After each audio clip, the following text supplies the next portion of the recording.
Hi, this is Sylvia McCrory with Christian Parenting Today, and today I'm going to discuss the topic of play and the importance of play for children. Sometimes we are in such a hurry to have our children learn the things that we are told that they need to know that we forget to allow them to play. So I've got, I think, maybe 10 points here on play. So the first thing that I want to point out is play is work for children. That is their work. Just like your job is your work, for children, play is their work. That's the way that they are processing things. That is the way that God intended them to be, so that as they're exploring and discovering things, that is their work. The second thing is that's the way they learn. Play is the way they learn.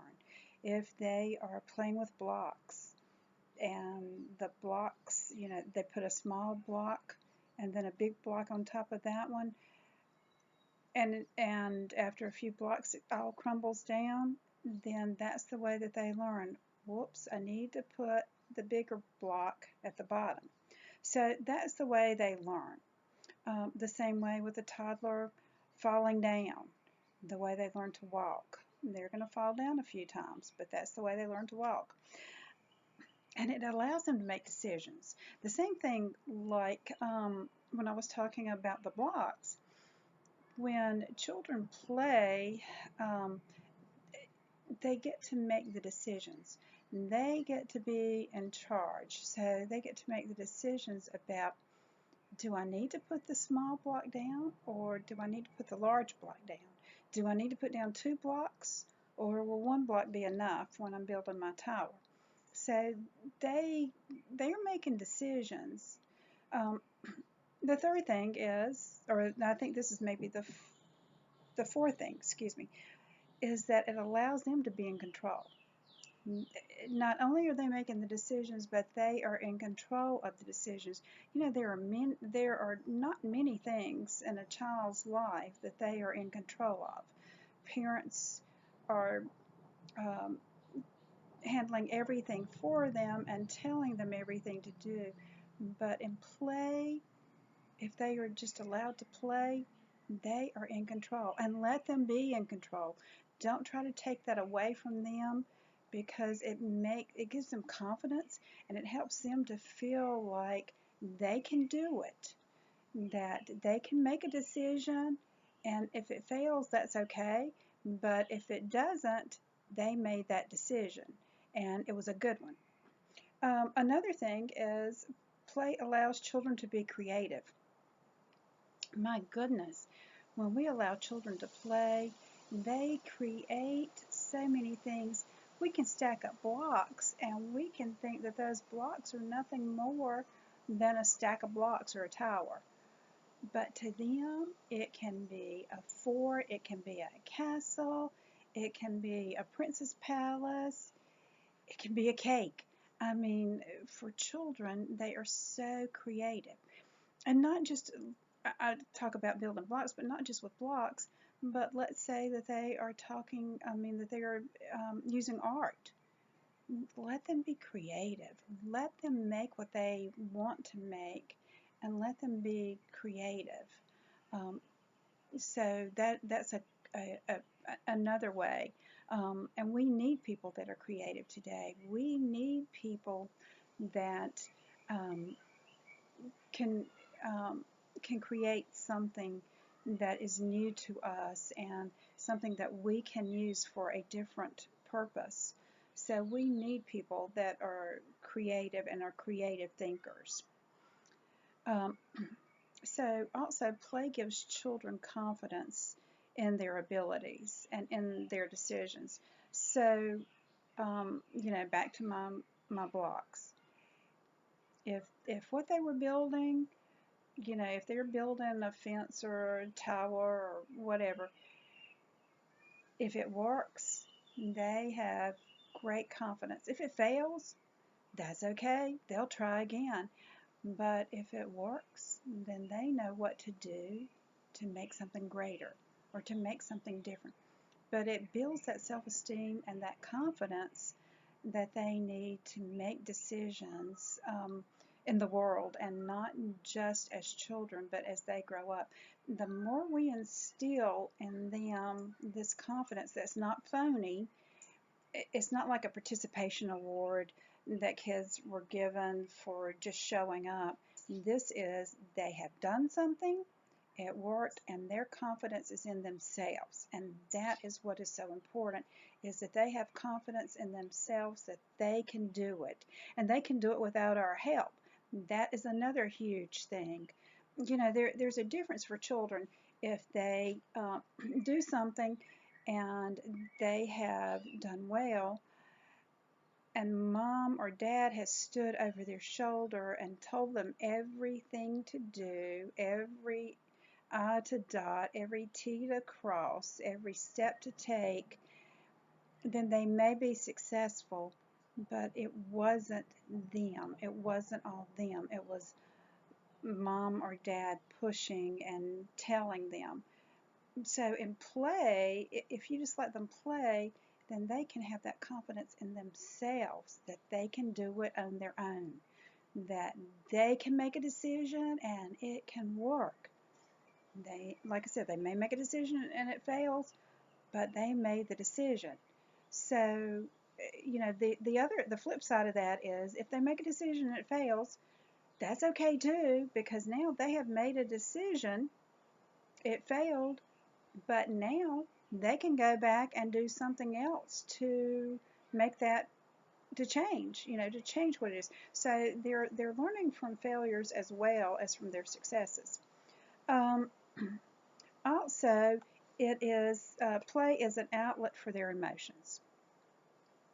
Today, we have too many children um, that have issues with depression and all sorts of anxiety that we never had before. I don't know the answers for all of those, and I'm not even going to pretend to know, but some of the contributing factors I am learning from the research I've been doing is we have taken away those outlets. So if we let them use play as an outlet and encourage them to use it as an outlet for emotions, let's say something just didn't go well with them, or they're angry about something, if they are allowed to play and take that anger out on their toys, or take it out on their you know, what they're drawing, their pictures, if they can portray that anger in their pictures. Or Mr. Rogers used to say that he would use his music, his piano playing, as an outlet for his anger. So let them use something as an outlet, and play is a great way to do that, as an outlet for anger, for disappointment, for the things that kids experience. Let them find that outlet, and let them find that outlet on their own. We don't want them to keep it bottled up inside of them. And if they can find what's going to help them relieve that stress and relieve that anxiety on their own, then kudos for them. They have done something that many of us adults still don't know how to do. So again, I encourage them to have this free time to play. We don't need to orchestrate every minute of every day for our children. It's okay for them to be bored. It's okay. They will find something to do in their boredom. We don't need to tell them everything they need to do from the time they get up till the time they go to bed. That puts a lot of stress on us, and it puts a lot of stress on them. Let them figure some things out. Give them some responsibility there. And also, it allows them to solve problems. And that goes back to what I was saying before about the play being something that they can, if something doesn't work, then they know how to go back and change it and do something with it. Also, I've got a couple more things I want to mention. One is, if children, if they play with others, then they learn compromise, and that is great. if we allow children to work things out for themselves and figure out, okay, we're playing dress up and we both want to wear the high heel shoes and we both want to wear the pretty hats, then they may figure out on their own, you wear the shoes and I'll wear the hat. Or you wear the pretty dress and I'll take the shoes and the hat. As much as possible, let them figure it out. You will be surprised. You do not need to stand guard over every little thing. If they're not hurting themselves or hurting others, it's okay for them to try to figure it out and see if they can. I would highly recommend that you suggest to them to figure it out, and you'll be there if you're needed, but let them figure it out. And then it is an opportunity for them to practice what they have learned. Let's say, back to my blocks, let's say that they learned to build the tower and what goes on the bottom and what goes on the top and how they want that tower to look. Great, then they can build another one. Or this time they can build a great big building or a bridge. But it gives them something as a starting point that they can build from with confidence. So we don't want to take those opportunities away from them. So what can we do as parents to help encourage this play? Well, for one thing, we can encourage it. We can step back and let them do it. We can step back and let them play. Let them have control as much as they can. Another thing, allow your child to show you what they're doing. Don't take over for goodness sakes. I would encourage you, don't take over. Don't try to take it away from them. So you've got your child is playing and he's playing with blocks and he's building something. Don't go and start, prompting them, oh, I see you're building a tower. Instead, say, okay, what are you building today? Can you tell me about that? If it's a house, and who's going to live there? Let them do the talking. Let them explain the picture. It may look like a tree to you. It may look like a spider to you.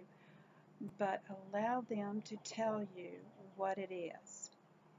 And then another thing, like I said, do not take over.